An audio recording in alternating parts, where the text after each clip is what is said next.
Ashama akkam jirtu kabajamtoota daawwattoota miidiyaa wiirtuu. Amma oduuwwan gaggabaaboo isaa kanaaf qabanneen isin dhageessisaa. Oduu waliin ani Odaa Abtaamuutii aga xumuraatti dhufaana tura.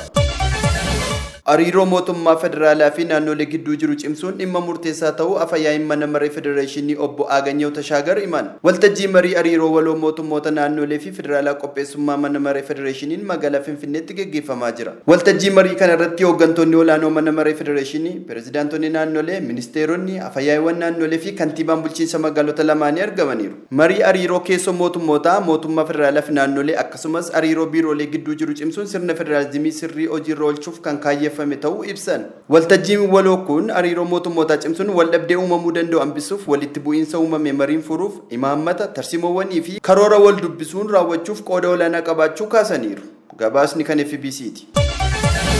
Jilli ambaasaadara Chaayinaa Ziyoo Ziyuaniin durfamu paarkii indaastirii Maqalee daawwachuun hojii gaggeessaa paarkii indaastirii Maqalee obbo Filimoon Tafarraa fi hooggantoota paarkichaa biroo waliin mari'atan. Paarkiin indaastirii Maqalee hojiitti seenaa jiraachuusaa hordofee abbootiin qabeenyaa Chaayinaa hojiilee investimentii garaagaraatiif akka bobba'an waamicha dhiyeessuu ragaan koorporeeshinii paarkiiwwan indaastirii Itoophiyaa irraa argame ni mul'isa. Koorporeeshiniin paarkiiwwan indaastirii Itoophiyaa paarkii indaastirii Maqalee gara hojiitti deebisuuf garee hooggantootaan dursame hundeessuun qophii xumuruusaa FBCtu gabaase.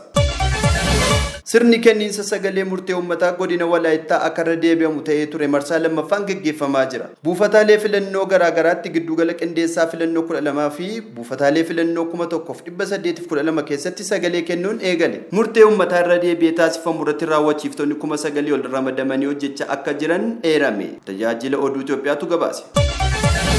Oduu biyya alaatiin. Faransaay namoota miidiyaa hawaasaa irratti dhiibbaa uumuun beekamtii horatanii waa'ee beeksisa oomishaalee dhugaan taaneen nama burjaajessaa jiran hambisuuf seera baafte. Namoonni miidiyaa hawaasaan dhiibbaa uuman kunniin hordoftoota isaanii kumoota hedduun lakkaawamaniif odeeffannoo waa'ee oomishaalee dhugaan taanee qoodanii balaa uumaa jiru jechuun balaaleffataman. Faransaay seera haaraa baafteen biyyattiin namoota dhiibbaa uuman kan oomishaalee ammeenyummaa qabanii fi dogoggorsoo beeksisan adabbii maallaqaa hanga hidhaa waggaa 2 adabuu akka qabdu beeksifte. Gabaasi kan BBC'ti.